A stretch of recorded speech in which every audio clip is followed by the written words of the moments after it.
அனைவருக்கும் வணக்கம். இன்றைக்கி நம்ம எதை பற்றி பார்க்க போகிறோம் அப்படின்னா, ஐம்பொறிகளின் பாதுகாப்பு.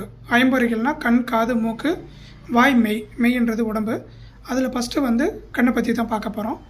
கண்ணை என்னென்னா 35லேருந்து 45 வயசு வரைக்கும் லேசாக சற்று புகைஞ்சு போன மாதிரி இருக்கும்.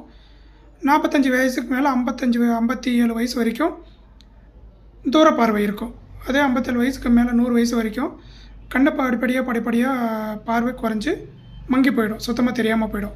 இதில் நம்ம கண்ணை பாதுகாக்கிறதுக்காக என்ன பண்ண போகிறோம் அப்படின்னா, பலா, வேல், ஆலமரக்குச்சி, பலாக்குச்சி, அப்புறம் வேளங்குச்சி, இதில் பல் துளக்கிட்டு வரணும். பல் துளக்கும் போது இடதுபுறமாக இருந்து இடதுபுறம் ஆரம்பித்து அதுக்கப்புறம் வலதுபுறமாக துளக்கலாம். துளக்கிட்டு நாக்கை கண்டிப்பாக டங் கிளீனர் வச்சு நல்லா சுத்தமாக வலிச்சு எடுத்துடணும்.